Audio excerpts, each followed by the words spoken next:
In this video, I am going to talk about the wonderful article Your Subconscious Knows What You Need by the creative writer Tess Wheeler. Your subconscious mind is always at work processing the millions of experiences and sensations your brain receives every day. It's an enormous bank vault containing everything that happened to you ever since you were a small child. It will go on receiving and collecting data until the day you die. Not only that, it's constantly working hard trying to make sense of all this information for you. When you get that uneasy feeling that something is not right, or when you feel something without thinking, that gut instinct comes courtesy of your subconscious. It's assessing stored knowledge and experience to make sense of a situation and keep you safe. Natural self-preservation at its best. I've read several articles recently that suggest we could put our subconscious mind to work solving problems that trouble our conscious mind. One suggestion is to write a letter to our subconscious, laying out the issue that is bothering us and asking it to come back with a solution as soon as it has one. The idea is that our brain continues to work on the problem, sorting through it as a vault, while we go on about our daily business. This is no-nonsense approach to tapping into the power of our supercomputer brains. Anyone who has ever had that light bulb moment when the answer to a puzzle seems to pop in their mind out of nowhere has experienced this. Meditation is another means of connecting with our subconscious, with that lies deep inside us.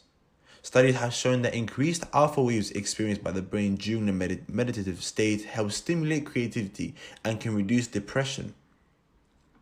And while mindfulness is all about being in the moment and being aware of what is happening around us, mindfulness meditation also allows us to stop for a moment and listen to our own thoughts. It is generally acknowledged to have both physical and psychological benefits, although more research is being done to establish its opportunities and risks. These are all subconscious, purposeful ways of harnessing our inner resource. But what about those of us who don't practice them? I've never written a letter to my subconscious self asking it to work on a problem for me. And much as I like the idea of them, meditation and mindfulness are things I rarely make time to try.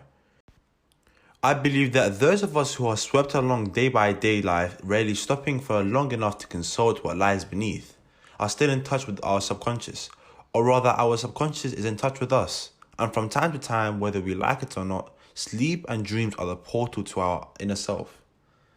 I strode out onto the track and sat down to switch on my feet.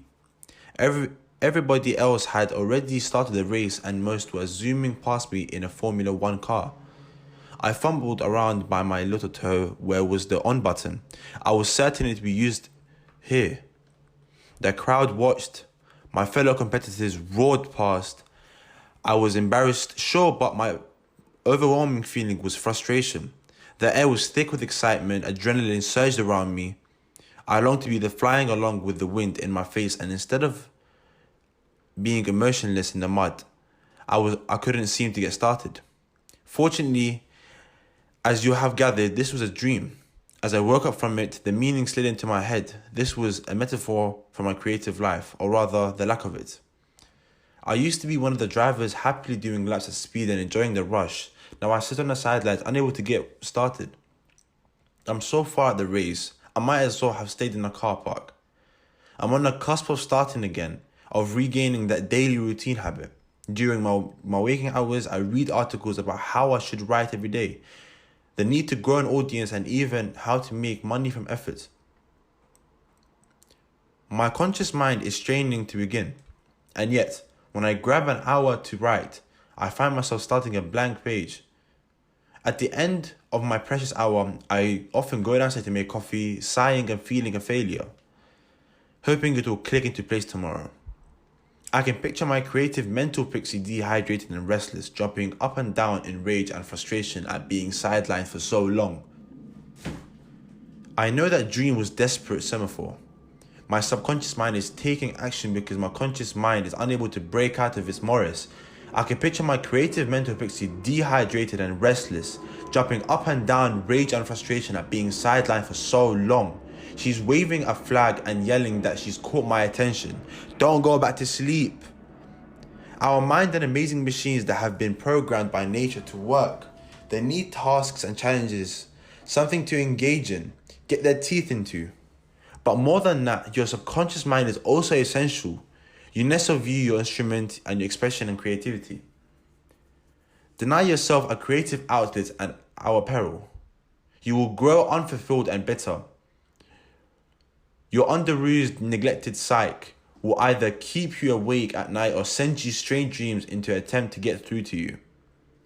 Now that I've recognized my subconscious is frantically messaging me, I'm going to try one or more of the purposeful methods of turning into it. Perhaps the next thing I write will be a letter to my subconscious asking it to come up with a plan to help to release my creativity. If I ask earnestly enough and determinedly enough, maybe the signposts to the road ahead will pop into my mind when I least expect them. Why don't you give it a try? Thank you for watching this video. Go ahead, like and subscribe and share to anyone that you think will benefit from this video. Check out our social media accounts as well. We'll see you very soon.